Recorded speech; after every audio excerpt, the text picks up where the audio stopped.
If everybody's ready, I'd just like to welcome everybody to this Mark Blacksell Lecture. I think you're probably already aware by now that this special lecture series is actually named after our former colleague, Professor Mark Blacksell. He was a human geographer, but he had a very broad, diverse range of interests and expertise. So I know that as a result of that, he would have been really happy to have heard about the work of today's speaker, Professor Katherine Homewood from University College London. Katherine is a professor of human ecology in the anthropology department at University College, and she's also a trustee for the International African Institute and the Parks Foundations. So Katherine's interest is very much about the interaction between conservation and development in sub-Saharan Africa. Her work focuses particularly on the lived experiences of pastoralist peoples like Maasai communities, and particularly in dryland contexts. And she's very much been looking at the implications of natural resource policies and management on local people's livelihoods and on their welfare, and specifically on the implications of changing land use as well for environmental and biodiversity benefits. So a key feature of Katherine's research is something that we're very interested in through our Jaliadi project, which is about how data collection and the findings are co-produced with those communities. And how that work is shared and developed and discussed in depth with those particular users, and also how it's tested against those lived experiences as well, and how that is then shared and worked into the future policy and future real world changes in experience, and making a real difference to those particularly wicked problems in those communities. So it's a real pleasure to hand over to Katherine and to hear about the impacts of environmental and conservation policies on land use, livelihoods and well-being in Africa. Thank you. Thanks very much indeed, and thank you all for inviting me and for coming along to listen. What I want to do today is start off by having a very brief, very broad brush run through the history of environmental and conservation policies in Africa. And then I want to look at the emergence of one particular kind of group of policies, or at least a mechanism through which those policies are being implemented, which is community-based natural resource management. Community-based natural resource management has emerged as really the mechanism of choice in many cases, and it's seen by many people as a win-win, but it also brings significant problems. And in order to unpack those problems, I want to focus down on one particular case study of community-based natural resource management in Tanzania, and that is the Tanzanian wildlife management areas, which are a sort of state-conceived and state-run community-based project for natural resource management. And through doing that, what I hope to do is unpack some of the issues for land use, for livelihoods, for well-being of households, and also in particular for women across rural Tanzania. So, environmental management goes back an awfully long way in Africa. There are of course many historical institutions and codes of practice, and this image shows just one iconic example, the DINA, which is a time-sharing natural resource management system that was set up in the early years of the 19th century by a conquering Fulani jihad along the inland delta of the river Niger in what's present-day Mali. And what the DINA does is it coordinates time-sharing between farmers and fishers and pastoralists throughout the river's annual cycle of flood and drawdown. And what this image captures is a particular moment in time. So as the dry season progresses, vast aggregate Fulani herds of cattle, which have been grazing out in the rain-fed pastures in the hinterland, they've used up those pastures and they start to converge back on the delta, where the drawdown is starting to reveal formerly flooded pastures. What you're seeing at this moment is the first herds starting to cross into the delta. The DINA has coordinated transhumance routes, that's to say the pathways along which herders manage their 500-mile, 1,000-kilometre transhumance through the year. The DNAI coordinates those routes, it coordinates meeting places, it coordinates access points, it coordinates crossing places and times. And you can imagine it takes immense skill and effort on the part of herders to control these vast herds, which are thousands strong, tens of thousands strong, as they arrive and converge on the banks of the river, where there are crops standing in fields that have spread across transhumance routes. What you're seeing here is the moment where the first herds are emerging into the delta pastures, while on the far bank, tens of thousands more cattle are arriving and waiting. And what happens now is that herders jockey for position, they negotiate for position in this very formalised sequence of entry as hundreds of thousands of cattle follow the drawdown and disperse to their home villages, which are scattered throughout the delta. And what they'll do over the ensuing months of the wet season, the dry season, is they'll be pasturing in the delta, and then as the wet season comes around again after some months, as rains start to fall in the catchment, the river starts to rise, then these herds will start to converge again, aggregate again, move out of the delta into the hinterland. So the DNAI coordinates not just these movements by the pastoralists and their herds, it also coordinates the, if you like, interwoven production rhythms of farmers and fishers who are also using the delta's resources. Now that's just one iconic example of a system which actually continues to underpin present-day management of natural resources in this area. Many other systems were effaced by colonial and post-independence administrations. But I could have chosen other examples. I could have chosen examples to do with fire management, to do with soil management, to do with wildlife management, to do with fisheries. I just chose this one because I happen to have a nice picture of it. So moving on to the colonial period, in the colonial period, in the later decades of the 19th century, the early decades of the 20th, European powers established colonial control over 90% of the African continent. And that involved a process of drawing up boundaries according to a colonial logic that largely ignored African social and spatial connections.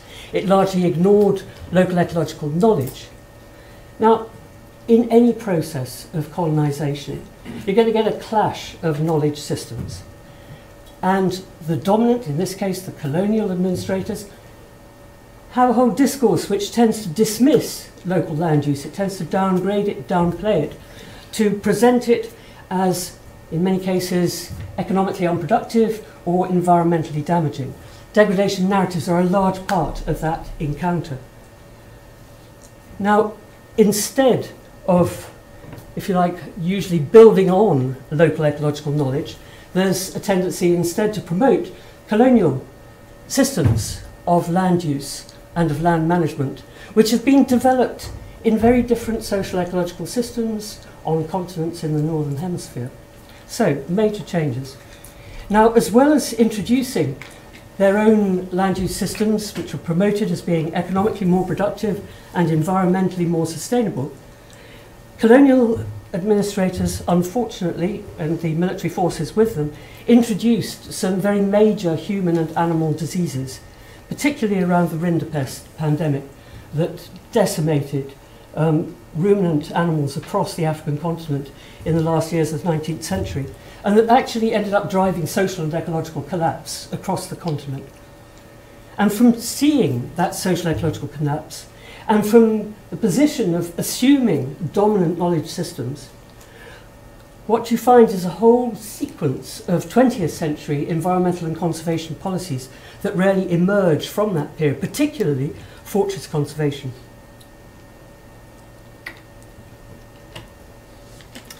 Now, you probably all know what fortress conservation means, but basically conservation that relies on evicting and excluding local people and local forms of land use. And that becomes a dominant mode in colonial Africa, but when we get to the 1960s, the great decade of independence, the language changes but actually the actions stay pretty much the same. So the new African nation states continue this state-building program of demarcating areas, displacing people from, sedentarizing people with mobile lifeways, and using degradation narratives to underpin those actions, to justify those actions. And probably many of you here are familiar with the term the tragedy of the commons and know what it means, but just in case anybody isn't, the tragedy of the commons is a narrative of environmental degradation that's been very widely used and continues to be very widely used to justify excluding local people and controlling their access to resources. And essentially what the tragedy of the commons says is that if you have a resource which is held in common, let's say a pasture, then it's to each individual user's advantage to take more from that resource, to put more animals on it, irrespective of the degradation that that may cause. The reason for that being that the individual gets profit from their individual animals, their individually owned animals, but the cost is spread across the whole group. So basically the individual economic rationality is driving environmental degradation. It's a very powerful narrative, and we know that it's true for many scenarios. I mean, look at pollution, you know, look at the decline of marine fisheries, look at climate change. There's a very good reasons for believing this, but as with any environmental narrative, it's a very simplified cause and effect model, which is easily applied out of context. It's been used extensively, starting with the World Bank in the 1960s, and continues to be used extensively by nation states to either privatise communal resources or to alienate them from people and take them onto the state so that they're managed by the administration rather than being managed by local people, and to extinguish previous stewardship.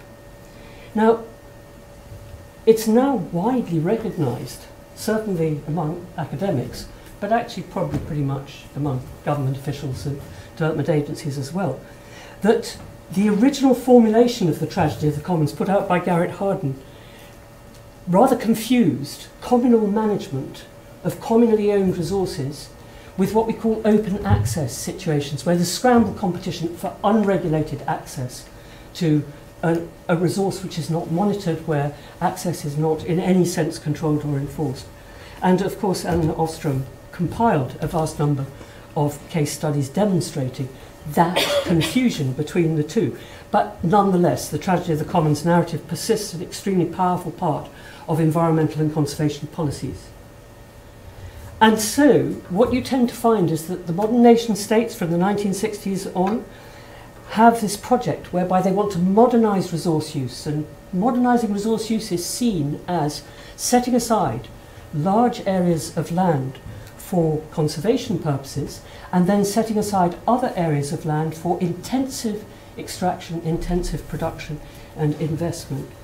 And the image on this slide shows you East Africa, and in particular Tanzania, which is this bit, if I can make the mouse work, which I can't. Never mind.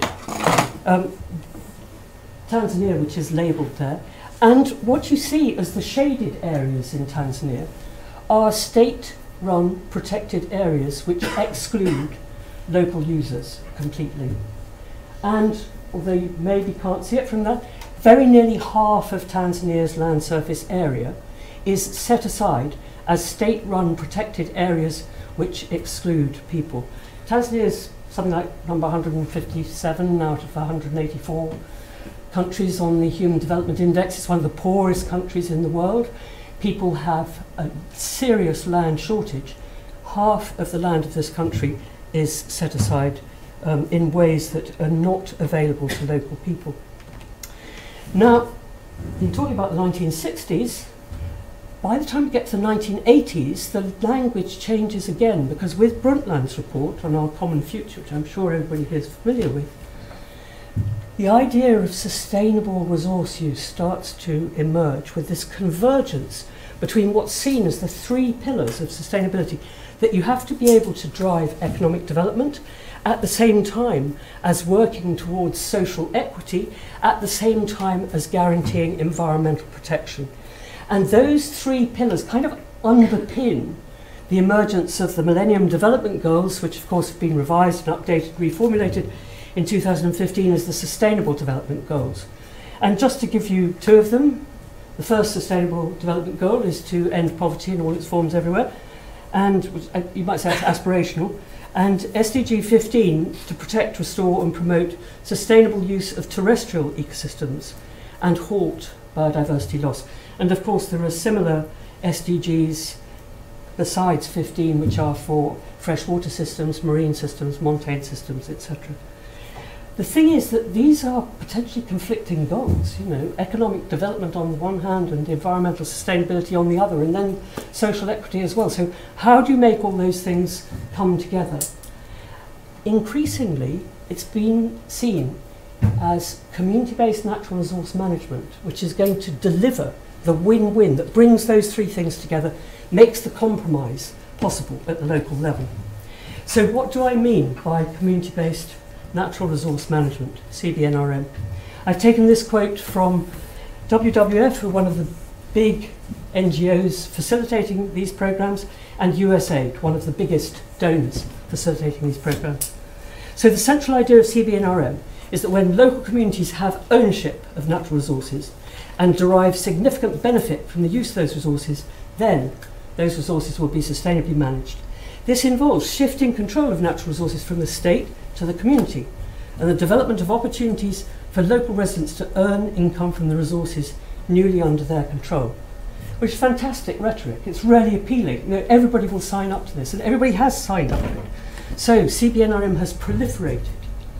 It has become the new orthodoxy.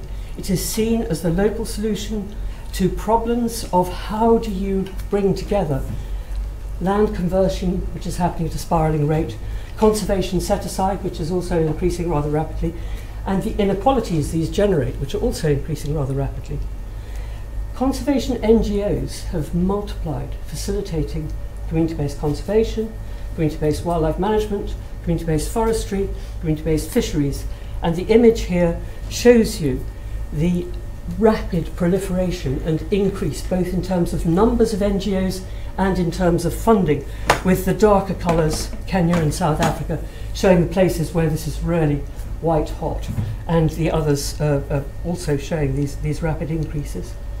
So CBNRM has become the pathway, the mechanism of choice for sustainable biodiversity conservation, for payment for ecosystem services, which is a big part of environmental and conservation policies, for climate change mitigation initiatives. CBNRM is the way that you would make your carbon storage scheme work or your RED Plus scheme work. And it's taken as an indicator of progress towards the SDGs. Now, in order to go into a little bit more detail about how this plays out for people on the ground, I want to zero in on one particular example. So far I've been talking really Africa-wide, but now I want to zero in on Tanzania. And in Tanzania, community-based natural resource management really goes back in its inception to the 2005 Poverty Reduction Strategy paper, which is called Mukakuta 1. And if you read that Poverty Reduction Strategy paper, what you see is that Tanzania's whole policy for kickstarting development across its rural landscapes is entirely focused on using community-based natural resource management to generate income sustainably from forests, from wildlife, from fisheries, you name it. And that income is going to generate rural prosperity in a sustainable way. Now, I want to pick one element of that, which is the wildlife management areas. Could have picked any of them, but let's do wildlife. What are wildlife management areas? The way that these are meant to work is that groups of neighbouring villages are meant to come together to form what's called an authorised association. It's a highly bureaucratic process. They're not able to do it by themselves. They have to get an NGO basically to do it for them. Once that grouping exists, they set aside a very significant part of the shared village lands into a wildlife management area. And when I say very significant, most of these groups of villages are encouraged to set aside 90%, 95% of the land that they, in some customary sense, since Nyerere's time, hold as their land, if you like. And once it's set aside, it's meant to generate revenue by tourism contractors coming and paying to bring tourists there, or to bring people who are going to hunt there, or maybe various other environmentally sustainable projects that might take place, including carbon storage, RED and so on, but that's more likely to happen with the forest management areas. At the time that we carried out this work, which is a couple of years back, there were already 22 wildlife management areas, and they are rising to a planned total of 38, which is another 14 or 15% of Tanzanian land area. And if you look at the image here, the pale green is state-run protected areas, the mid-green are the new wildlife management areas. So now we're well over half of Tanzania's land being set aside for conservation. And the state agencies and the NGOs driving this process emphasize, as I showed you in the earlier quote, that this is about community participation, it's about community benefits, and it's about wildlife conservation. So it's meant to be for people and for environment, win-win. And this is just to show the research program that ESPA funded for us to look at this, to look at the poverty and ecosystem impacts of wildlife management areas. I'm afraid I'm just going to talk about the poverty impacts today, not about the ecosystem impacts. And this collaboration involved Tanzanian colleagues both from the government, from the Tanzania Wildlife Research Institute, and from civil society, so the Tanzania Natural Resources Forum. And it involved a bunch of European universities, including UCL, and it involved UNEP, WCMC. So it's a big collaboration. And what we were interested in doing is, hey, how do these WMAs really play out for people? What does this community-based natural resource management intervention mean in terms of land use, livelihoods, well-being? And basically, we had polarized accounts of what was going on. If you look at the government statements, if you look at the statements which are put out on the websites of the facilitating NGOs, what you see is that the WMA theory of change is this is a poverty reduction strategy. It does it in a sustainable way, that alongside conservation, WMAs are going to improve people's income and prosperity across this very poor rural landscape. It's going to improve people's participation in governing what are now their own resources, and it's going to, as a result, improve well-being in all sorts of ways. If you look at the social sciences literature, which is thinking more in terms of political ecology and more in terms of intersectionality, that's to say, how does this impact on people who, by virtue of the way that their age, their gender, their ethnicity, their wealth or lack of it, their occupation, their location in the extremely remote rural areas are somehow marginalised, how does it impact on these different groups of people? And what that literature says, drawing largely on qualitative work, is that for people who are marginalised, natural resource management interventions of this sort, including WMAs, impose costs that outweigh benefits. They exacerbate inequalities, they jeopardise well-being, and the poorest are worst affected. So what we've got is two completely polarised views of what this intervention will do, which is nice because it gives us competing hypotheses that we can test. So we just need to kind of operationalise those competing predictions, which is a terrible word, but it is kind of what you do. You take an idea and you turn it into something that you can study, measure, if you like, talk to people about. So what we did was we wanted to look at changes in participation, people's engagement with institutions, with governments, changes in income and benefits, both in terms of their access to and use of resources, and also in terms of the income that they were able to generate, and changes in terms of well-being, particularly people's perception of their own security, both their physical security, physical safety, and also food security. And this is probably where I'm going to disappoint people slightly, because I could have made this talk entirely about the qualitative stuff, which I have a sense might be what you're more interested in. We did a huge amount of qualitative stuff, but unfortunately I'm going to be talking about the quantitative. Okay, so with the qualitative stuff, across this collaboration, we had 10 or 15 decades of shared experience. I've been working in a particular area for a very long time. During that period of time, I've built up professional relationships with colleagues and with research assistants, but I've also built up personal relations with people who I go and talk to about stuff.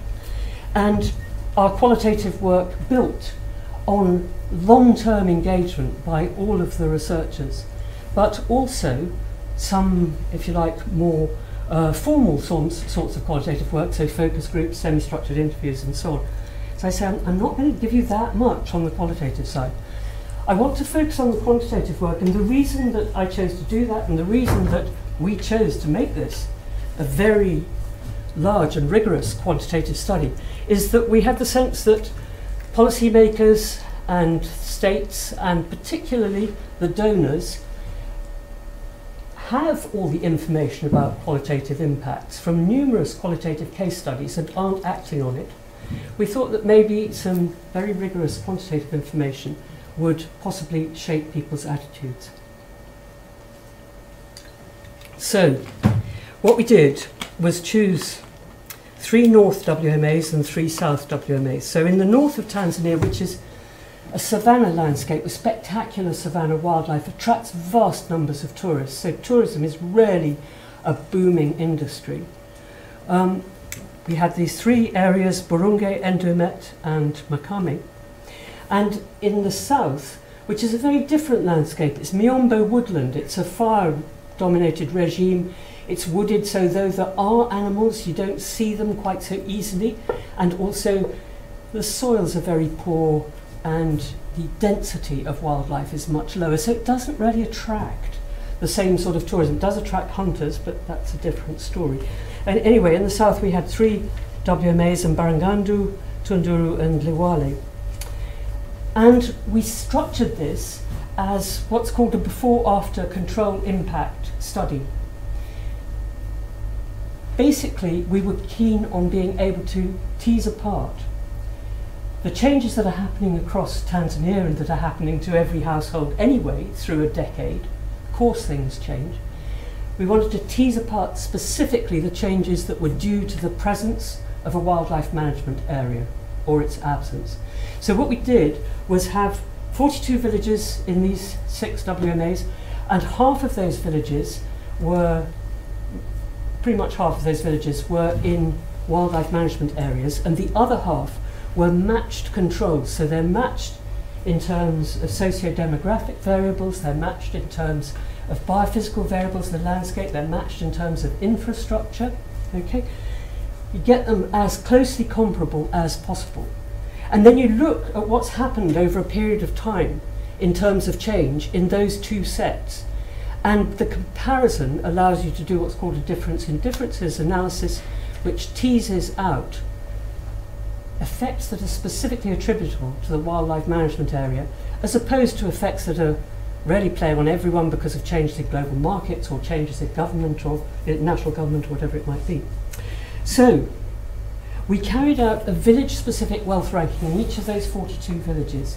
So that means in each of those 42 villages we went and talked to people over a 3-day period.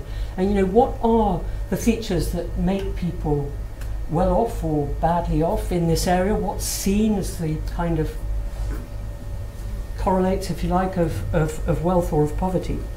And those are different from village to village. But in every village we got that information and wealth ranked all of the individual households that were associated or registered, if you like, in any one of these villages, which gave us a sample of 13,500 households. I tell you, this is going to be quantitative stuff, I'm afraid. That gave us a sample frame from which we could take a stratified random sample of people who were well off, more or less average, poor, very poor, and we used that stratified sampling to talk to some 2,000 household heads and around 1,000 married women. And we carried out that survey in 2014 to 15. But at the time of the survey, we asked people, you know, how is it now? What resources can you access? How do you feel about the resources you can access? But we also said, you know, thinking back to 2007, and we had very good event calendars that allow us to help people pinpoint that time. How has it changed since then? What was it like at the time? So essentially we're comparing before and after, and we're comparing inside WMAs and outside WMAs. Now, I just want to give you some of the sorts of comments that came back to us, qualitatively speaking, before I launch into some of the quantitative stuff. So in terms of participation, which you'll remember is one of the dimensions, if you like, on which we're carrying out this work. For the community, devolution of power is not real to them. The government owns and the partners prepare the WMAs. The community is not much involved. And the village can make a formal complaint but has no right to remove a problematic tourism company. So once you've gone through this process and you've got someone with a contract to bring tourists and they don't give you any money, and you can't get rid of them and you can't get hold of the money either. What about if you actually kind of wanted to go into that area with your cattle, or you wanted to go in and collect wood or whatever it might be? Conservation has police, and this image shows you the police. They're a SWAT team. The community does not. There's no conversation. WMA has many police brothers and sisters, but with guns. And we talked to people who were actually managing the wildlife management area as well. So we talked to people in the authority, if you like. And one of these people was the community officer with a community budget. So I was asking him what he was doing as his main projects with his community budget. He said, well, I have an informer system. So the community budget is about monitoring and enforcement. It's not about helping people with their education or health or other issues. And finally, there's no exit mechanism. Once village has been signed up into a WMA, there is no mechanism for it to get out again. What about benefits? Well, WMA revenues are small, outgoings are large.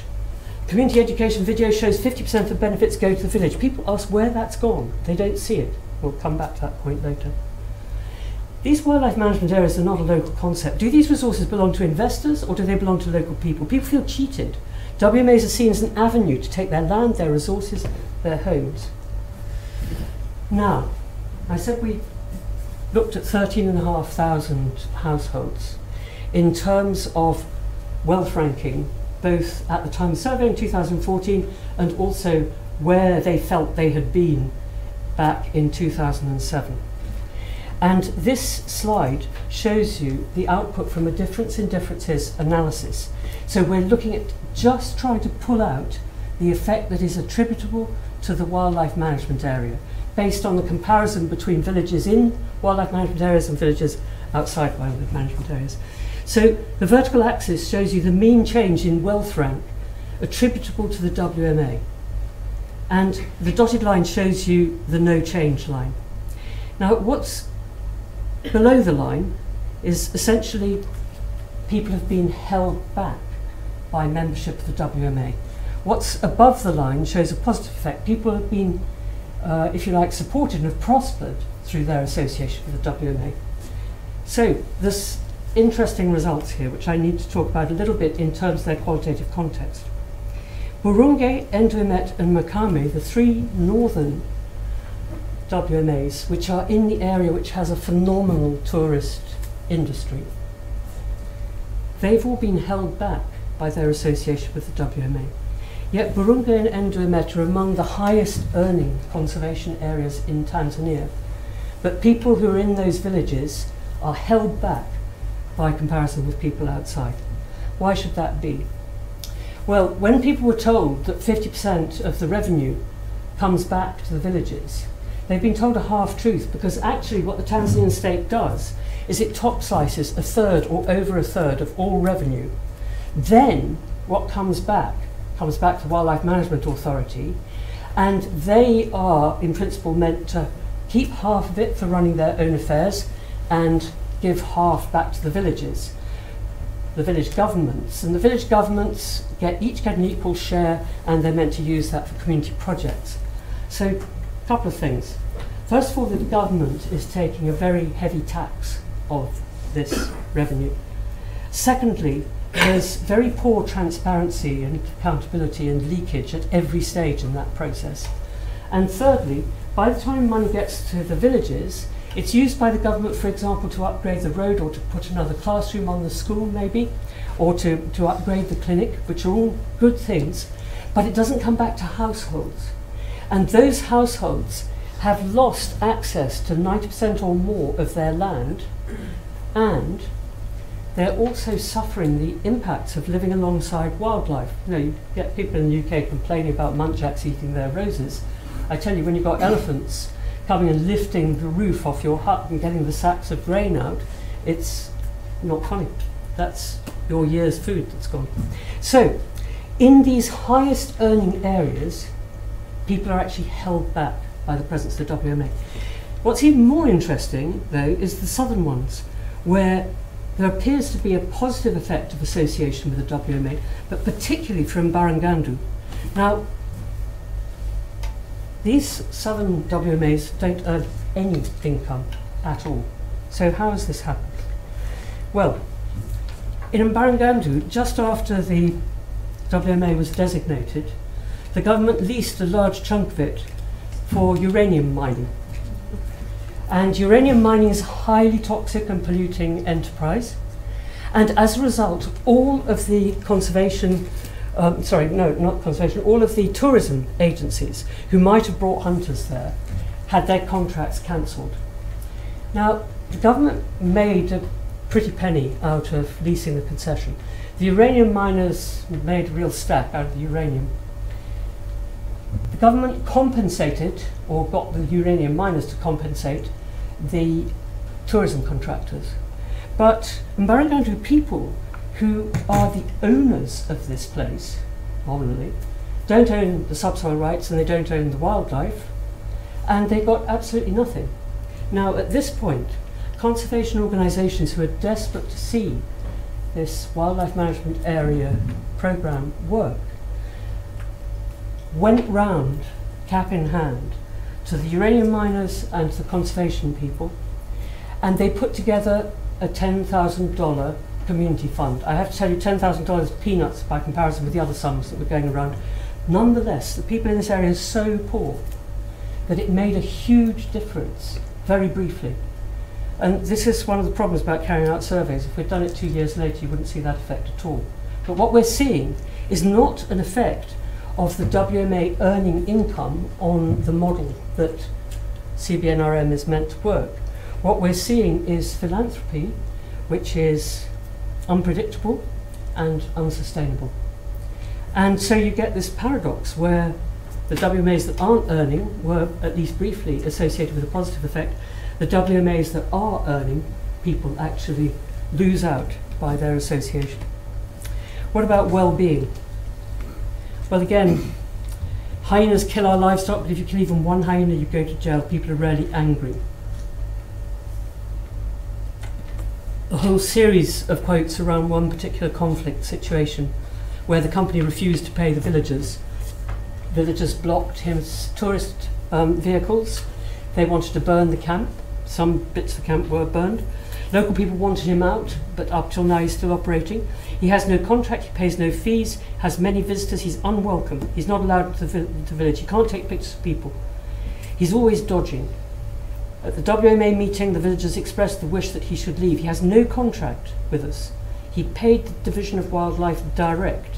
He has political backing, no one can get rid of him. We dislike him. The MP knows the problem, it's gone to Parliament. Where does the strength come from to evict him?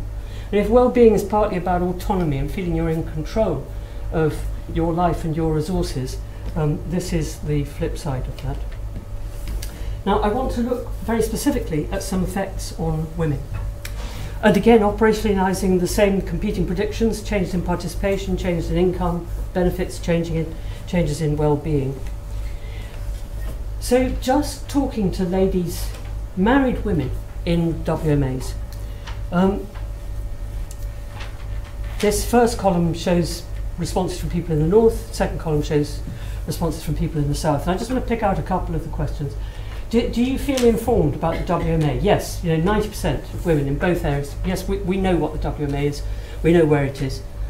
And then, do you feel able to influence the management of WMA through your representatives?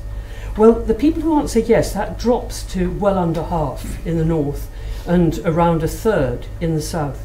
But what's much more interesting is that half and over half, nearly 3/4, in the south decline to answer that question. It's a sensitive question. It exposes them. It shows you the political tensions around this issue. They don't want to answer because they feel if they answer yes or no, they're going to get into trouble, either from their husband or from somebody in the village. So they decline to answer. Do you feel informed about the use of WA money? Well, in this case, the numbers who feel informed drop to around 20% in the north, around 10% in the south. But again, people just don't want to answer. Women just did not want to answer that question, which actually kind of casts some doubt on some of the subsequent questions, like, are you in favour of the WMA? Oh yes, of course we're in favour of the WMA. We don't trust you, you're an outsider. Why should we tell you what we think about the WMA? Talking to women about their perception of the benefits of WMAs, well, it has improved village infrastructure. There have been some improvements to the school. Some people get jobs. But then after that, well, it's done for wildlife conservation. This is not a benefit to us, it's a benefit to conservation. Talking to them about the costs of WMAs, overwhelmingly, nearly 100%, we are really worried about the impacts for our cattle, our sheep, our goats, our poultry, our fish ponds, our beehives are all under attack from the wildlife in this area, which is all around us, and there's nothing that we can do to defend ourselves against it. And on top of that, particularly in the north, where there's high density of elephants, lions, other really quite buffaloes, quite dangerous animals, fear of wildlife is a major issue. Other is kind of a miscellaneous category, but then after that you get into, well, it's harder to get firewood, it's harder to find land, it's harder to find places to graze your animals. Now, coming back to the difference in difference analyses, which are comparing, so these are comparing the results from women in WMAs to the results from women in villages not associated with the WMA. We had lots of different dimensions of women's access to natural resources, but I just want to talk about one, which is the land availability for cultivation. And what you're seeing here with these difference in difference analyses, the top row is for the north, the bottom row is for the south, and the first column looks at very poor or poor women, and the second column looks at women who are better off, basically. And I just want to pick out the implications, what women perceived as having changed over time in terms of their access to land to farm, which is basically what people do, that's how they make their living. And you'll see there's a negative effect for very poor women in the north, but paradoxically you've got a positive effect for better off women in the south. Why should that be? In the north, huge tourism industry, spectacular wildlife, massive militarised enforcement. I showed you the slide of the SWAT team. If you're a poor woman, you don't have the social networks and you don't have the cash. There's a land squeeze because the village has given most of its land into this WMA. You cannot find a patch to farm, and you haven't got anybody who's going to help you find it, either with money or through social influence. If you're a better off woman in the south there's very little enforcement. In fact, in most of these areas, rarely, they were more paper WMAs at the time that we were studying them. And what happens is if you're a woman with some resources, both because you've got social networks and access to labour, or because you've got cash, then actually it's worthwhile opening a farm in an area that's designated as WMA. First of all, you'll get 2 or 3 years crops out of it before they throw you out. And when they throw you out, they might even compensate you. So it's well worth the investment. And so you get this paradoxical effect. Depending on who you are and where you are and what your resources are, the effects are really very different. But if you're poor, they're not good. Just to give you some sort of qualitative background to women's access and income, you have to get permits to cut poles or thatching grass. People feel taking poles their right, they don't want to get permits. Women used to collect firewood and construction materials in the forest, but now we're not allowed to walk in the area with machetes, pangas or axes. You can only go in with empty hands and collect dead wood. So they're very restricted in terms of firewood collection. Pay for kibarua has gone down. I need to explain what kibarua is. It's casual day labour. It's very low paid. Kibarua is used by young men to build up a small pot of money that they can then invest in something that they really want to do. But with women, it's rarely driven by necessity and poverty. You do not find better off women carrying out kibarua, ever. But as you look at poorer and poorer women, so the rate of uptake of kibarua rises. So something like half of all very poor and poor women are undertaking kibarua, and there's a direct correlation with the level of poverty. So pay for kibarua has gone down. Life expenses are going up. In the past, the pay for harvesting a sack of potatoes was around Tanzanian shillings 5,000. That's about £1.50, plus 10 kilos of potatoes. But since 2017, pay for each sack is only the offer of the potatoes. There's no cash. In a bad year, women cut and sold grass further because we all have dependent children to keep going. You cut 3 bags of grass, you use one for your own family's cattle, and they said your husband doesn't pay you for that, and you sell the other 2. And you can see in the picture the women carrying those bags of grass. Now, very quickly looking at a couple more effects which are related. I don't want to go through all of these different results on income generating activities. I just want to look at one. So again, this is difference in differences. Very poor women in the first column, better off women in the second column, North women in the top. And I've circled one result, which is to do with kibarua. The presence of the WMA has increased women's engagement with casual day labour. It's driven by necessity, it's driven by poverty. It's not a response to opportunity. And that's borne out by a second measure, which is talking to people about the number of different income generating activities that they carry out. And basically, all households diversify. If it's a well-off household, they diversify by each individual specialising. You know, one person becomes a teacher, one becomes a government official, one becomes a doctor, one runs the herb, one runs the farm, whatever. But if you're poor, you have to take anything that's going, and the number of different activities in which you engage goes up and up and up. So it's classic that you see with diversification. And here what you're seeing is that, again, those North very poor and poor women are increasing the number of different activities, income generating activities, as an attributable result to the presence of the WMA. And I think this is the final one, WMA effect on food and physical security by region, and just looking at people's perception, married women's perception of physical safety in the North has gone down for people associated with WMAs relative to women who are not in WMA villages.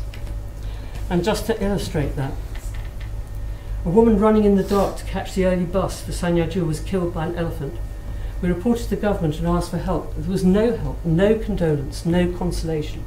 The village reacted with a revenge strike. Women invaded the bush, cutting down trees. Men killed wildlife. They speared an elephant because they were enraged at the government valuing wildlife above human lives.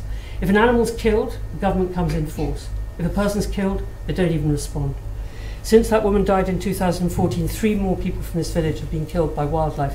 This was from an interview or actually a group interview in 2017. And the second quote is about crop damage, loss of crops to wildlife. We sought the WMA help against crop raiding wildlife. We were given firecrackers and searchlights. It helped a bit, but the wildlife get accustomed to them. You just chase the animals from one farm, they go into the next. It's up to each one to protect their own crops. You're up all night until the harvest is in.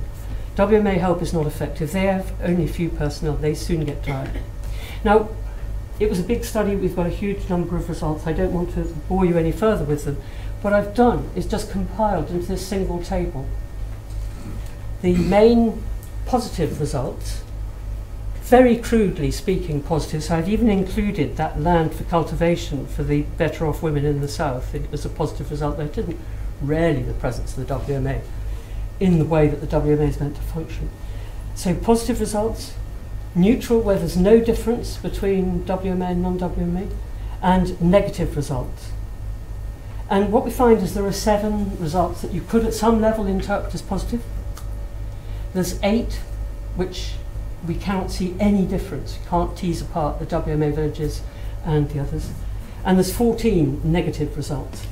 So what's this telling us? Come back to our competing hypotheses. In terms of livelihoods, land use and well-being, are WMAs producing an environment and development win-win? Or are they impacting negatively on communities, especially poor people, and that includes a very high proportion of women across the rural landscape? And the balance of the evidence suggests, in our study, that negative social outcomes are outweighing the positives. Few findings bear out the WMA theory of positive change. Most are consistent with political ecology and intersectionality predictions. They're mixed results, but predominantly negative, especially for poorer people. And I should say, we do go back to individuals and to villages with infographics and talk about this at a level that doesn't include the difference in difference analyses in quite the way that I've been presenting them tonight. It's not just Tanzanian WMAs, it's CBNRM across Africa. It's this new orthodoxy for environmental and conservation policies. As we've said, it's now the way that you do natural resource management, whether for forests, for fisheries, for anything. It's the way that you do biodiversity conservation, it's the way that you do climate change mitigation. But across Africa, you see these poor social outcomes. And Kathleen Galvin has produced a systematic review in Ecology and Society in 2018, pulls together a lot of the qualitative studies in a systematic review, and comes to essentially the same conclusions, that CBNRM in these various different cases studies that she reviews is top-down and externally driven. It disregards local ecological knowledge. The myth of community ownership, I mean, probably a fair number of you have come across Ferguson's anti-politics machine, and so when you hear the word community, don't take it as an unproblematic good.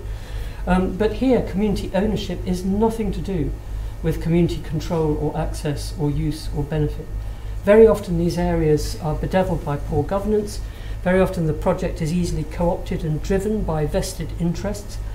And that term community, that feel-good term community, just elides winners and losers, rich women versus poor women. So, what can we say about the impact of environmental and conservation policies on land use and livelihoods and well-being? Now, don't get me wrong, I realise that we are facing intensifying pressures, and as world population grows, as the food, water, energy nexus is kind of tightening around us, what's happening across sub-Saharan Africa, but around the global south generally, is that cheap south land and water is increasingly attractive to external investors. So these local people, local places, they're caught between land conversion for economic development. I haven't talked about the Tanzanian government's alienation of land across southern Tanzania for economic development, but also land alienation for environmental interventions. At the same time, the way in which this is being done is presented as a win-win, but that narrative is really seriously in doubt. Community ownership isn't really ownership. Distribution of costs and benefits shows that the inequalities are worsening rather than improving. So what can we say about land use, livelihoods and well-being impacts? How do we do better? Well, I want to close with a quote from a geographer. I'm not a geographer, but this was a friend, and Michael Mortimore, a person who worked across Sahelian farming systems, particularly in northern Nigeria, but actually across the whole Sahel and into East Africa, and he died a few years ago. And I take very much to heart this particular quote of his. So, it's by trying to understand how poor people manage their livelihoods and their natural resources in conditions of great difficulty that science can learn to make itself more useful to them, rather than by promoting transformations based on imported models. Thank you.